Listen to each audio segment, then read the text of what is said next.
féliciter le docteur Falounia, directeur du centre hospitalier régional de Kolda, d'avoir pensé à convier les autorités judiciaires à venir à la rencontre du personnel de santé pour échanger sur ces aspects médicaux judiciaires qui constituent un domaine extrêmement sensible, mais qu'il faudra administrer parce que l'autorité judiciaire doit nécessairement avoir besoin de professionnels de la santé pour une meilleure, en tout cas pour une bonne administration de la justice. Les réquisitions vont passer par là, une enquête pourrait être menée avec l'appui ou l'interrogation des personnels de santé, toutes choses qui nous font voir que le personnel de santé, les professionnels de santé, l'expert médical doit nécessairement coopérer avec l'autorité judiciaire, le procureur, le juge d'instruction. Alors pour une bonne synergie des actions des deux pôles, il était de bon aloi de se rencontrer, de se retrouver entre professionnels exerçant des missions qui interagissent pour essayer de parler le même langage.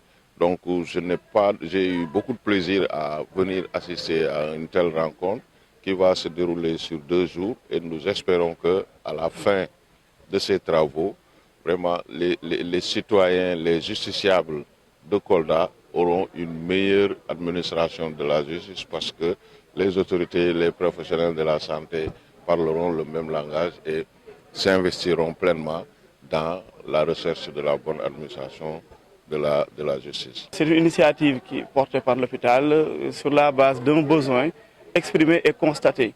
Parce que naturellement, dans le cadre de la collaboration entre les acteurs de la justice et du monde médical, il est important, et comme l'a dit tantôt notre cher conférencier, le professeur Souma, il n'y a pas d'autre choix que de collaborer.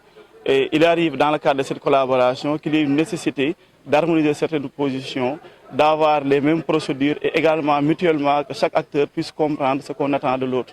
Donc c'est dans ce sens qu'on a voulu organiser cet atelier pour revenir sur ces aspects, mais discuter également sur l'ensemble de ces préoccupations dans une démarche pédagogique, mais surtout dans une démarche constructive qui va permettre d'anticiper sur certains fléaux, mais également d'une compréhension mutuelle, au lieu peut-être d'attendre des situations tendues où peut-être ça ne sera pas souhaitable. Donc, en résumé, c'est vraiment dans cette perspective qu'on avait voulu convier l'ensemble des acteurs au niveau de la région pour discuter de ces aspects. Et au-delà, je pense que nous portons un projet avec le support de l'autorité de mettre en place des unités médico-judiciaires qui vont être un peu des laboratoires de médecine légale, d'expertise médico-judiciaire, où il y aura une composition hétérogène qui vont permettre de donner des avis éclairés pour une meilleure décision de justice. On est appelé à collaborer.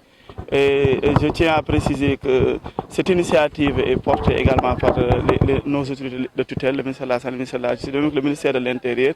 En 2021, il y avait cette nécessité d'harmoniser, par exemple, les outils de gestion de décès au niveau national, parce que c'est des questions dont les productions se font dans les hôpitaux, dans les établissements de santé de manière globale.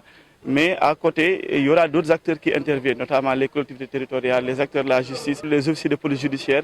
Donc nous, ce qu'on a voulu, c'est vraiment autour d'une table, discuter sur ces aspects, d'avoir les mêmes compréhensions et aussi en interne, particulièrement à Kolda, de partager nos difficultés qu'on a dans le cadre de certaines diligences de dossiers et les recommandations fortes et de solliciter les attentes des différents acteurs pour pouvoir construire une collaboration forte et bénéfique pour les populations. Ce qu'il en est, c'est cette nécessité de collaborer et souvent, le conférencier l'a dit, naturellement, nous en tant qu'acteurs médicaux, on peut ne pas comprendre certaines attentes de l'autorité judiciaire, on peut ne pas comprendre peut-être certaines de ces orientations et ça, c'était l'occasion de revenir sur ça et c'est vice-versa aussi de ce côté. Donc c'était plus un travail d'harmonisation, de construction ensemble.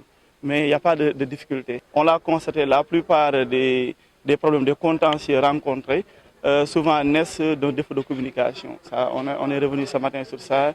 Et c'est de notre devoir de communiquer. Vous le verrez dans le hall, on a affiché la charte du malade. Et dans cette charte, il stipule clairement que les acteurs médicaux doivent expliquer les options thérapeutiques du malade, lui donner toutes les possibilités et l'accompagner dans sa décision. Donc nous, on est des techniciens, mais ce n'est pas nous qui prenons certaines décisions. Donc vraiment, c'est cet esprit de responsabilisation des usagers et tout ça est encadré. Et je pense que nous allons tous trouver des solutions dans le cadre d'une évolution favorable de ces aspects, en termes de communication, en termes d'ouverture, mais surtout que les populations aussi et les différents comprennent que l'hôpital travaille pour les populations. L'hôpital est un outil pour les collaborateurs de la justice pour pouvoir les assister.